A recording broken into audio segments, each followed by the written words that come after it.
वो एक ऐसे महापुरुष हैं जिन्होंने 3 आंदोलनों में भाग लिया है। हम सभी जानते हैं कि जब वो विदेश से पढ़ाई करके आए थे तो सन 1929 में पंडित जवाहरलाल नेहरू जी के आह्वान पर उन्होंने कांग्रेस ज्वाइन कर ली और इसके बाद वो लगातार स्वतंत्रता आंदोलन में अपनी सहभागिता सुनिश्चित करने लगे। अपने जीवन और जवानी को भारत की देश की स्वतंत्रता की आजादी में लगाने लगे। उसी समय 1932 में उनको नासिक जेल में डाल दिया गया और जब नासिक जेल में वो जाते हैं तो नासिक जेल में उनके साथ उस समय के तत्कालीन जो समाजवादी थे डॉक्टर राम मनोहर लोहिया, अशोक मेहता, मीनू मसानी, अच्युत पटवर्धन, सीके नारायण स्वामी जैसे न जाने कितने इस तरह से समाजवादी नेता थे उनके पास। वो धीरे धीरे परिपक्व होते गए और उस समय जब विश्व युद्ध चल रहा था 1939 में, तब उन्होंने एक तरह से उसको, चूंकि उनको आचार्य देव नरेंद्र देव की समिति में जब वो महासचिव के रूप में थे, उन्होंने देश के युवाओं को आह्वान किया और देश की आजादी के लिए अपने आप को बलिदान करने के लिए प्रेरित करने लगे। इसके बाद जब 9 अगस्त 1942 को गांधी जी ने भारत छोड़ो का आंदोलन दिया, तो चूंकि उस समय गांधी जी को जेल में डाल दिया गया, उसके बाद जयप्रकाश नारायण जी ने राम मनोहर लोहिया जी और अरुणा आसफ अली जी के साथ देश का प्रतिनिधित्व किया, उस आंदोलन का प्रतिनिधित्व किया। धीरे धीरे जैसे जैसे आजादी नजदीक आ रही थी और उनका तेज बढ़ता जा रहा था। ये जब आजादी मिल गई देश को तो यहीं पर नहीं रुके, वो भूदान आंदोलन में आचार्य विनोबा भावे जी के साथ लग गए। धीरे धीरे भूदान आंदोलन भी चलता रहा, लेकिन जब देश को और देश की आर्थिक स्थिति में, सामाजिक स्थिति में कोई सुधार नहीं हुआ, तब 1974 में एक बार फिर 5 जून 1974 को उस गांधी मैदान से उन्होंने फिर से एक संपूर्ण क्रांति का नारा दिया। संपूर्ण क्रांति का नारे का मतलब यह था, जो एक समाज का सबसे दबा कुचला है, सबसे पिछड़ा व्यक्ति है, उसका उत्थान कैसे हो, इस दिशा में उन्होंने संपूर्ण क्रांति का नारा दिया। संपूर्ण क्रांति का नारा उन्होंने उसी गांधी मैदान से दिया था, जिसमें आपको पता होगा एक बार जब जयप्रकाश नारायण जी जेल से रिहा होकर के आए थे तो उनके सम्मान में एक अपार जन सैलाब उमड़ पड़ा था और उसी समय रामधारी सिंह दिनकर जी ने अपनी कुछ कविताएं लिखी हैं। वो शब्द क्या है उनके लिए मैं आपको बताता हूं। रामधारी सिंह दिनकर जी राष्ट्रकवि थे और ऐसे युग पुरुष के लिए उन्होंने क्या लिखा है, कहते हैं उसको जयप्रकाश जो नहीं मरण से डरता है, ज्वाला को बुझते देख कुंड में स्वयं कूद जो पड़ता है, अपनी मसाल जो जला लौटता फिरता ज्योति अंधेरे में है, जय प्रकाश वह जो कि पंगु का चरण मूक की भाषा है।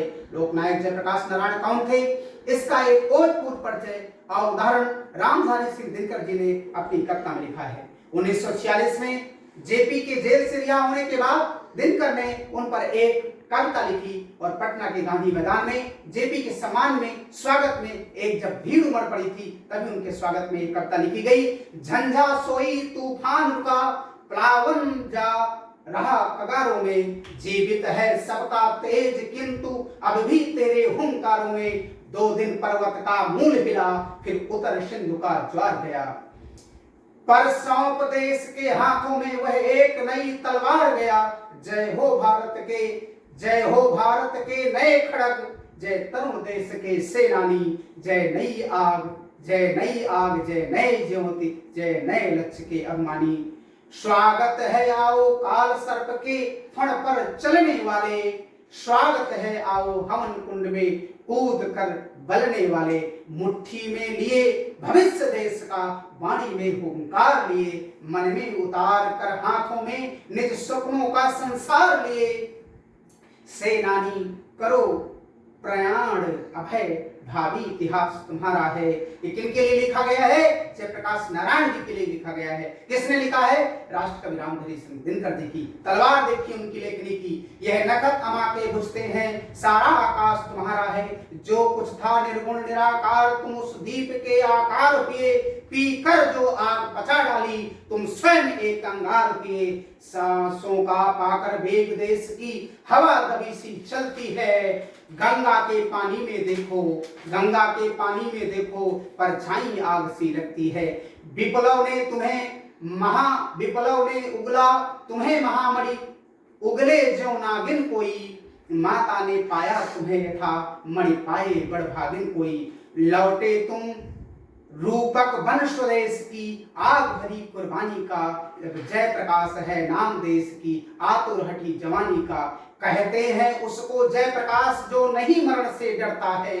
ज्वाला को बुझते देख कुंड में स्वयं कोद जो पड़ता है जय प्रकाश वह जो न कभी सीमित रह सकता घेरे में। अपनी मसाल जो जला बांटता फिरता ज्योति अंधेरे में। अपनी मसाल जो जला बांटता फिरता ज्योति अंधेरे में। है जय प्रकाश वह जो कि पंगु का चरण मुख की भाषा है जय प्रकाश वह टिकी हुई जिस पर स्वदेश की आशा है। हाँ जय प्रकाश है नाम समय की करवट का अंगड़ाई का। भूचाल भवंडर के ख्वाबों से भरी हुई तरुणाई का। है जय प्रकाश वह नाम जिसे इतिहास सनादर देता है। बढ़कर जिसके पद चिन्हों को उर पर अंकित कर लेता है। ज्ञानी करते जिसको प्रणाम बलिदानी प्राण चढ़ाते हैं। वाणी की अंग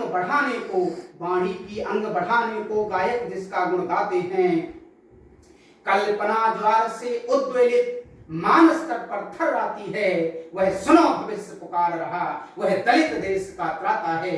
सपनों का दृष्टा जय प्रकाश भारत का भाग्य विधाता है। ऐसे राष्ट्र पुरुष को मैं सच सच नमन करता हूं। आज देश की जरूरत है कि देश में जेपी आंदोलन की तरह एक आंदोलन होना चाहिए। और जिस तरह से उन्होंने तानाशाही इमरजेंसी वाली इंदिरा गांधी सरकार को हिला कर रख दिया था, गिरा कर रख दिया था, उसी तरह से हमारे जैसे राष्ट्रवादी अगर जन समर्थन मिलेगा तो निश्चित इस तानाशाही सरकार को 2024 में उखाड़ फेंकेंगे। जय हिंद।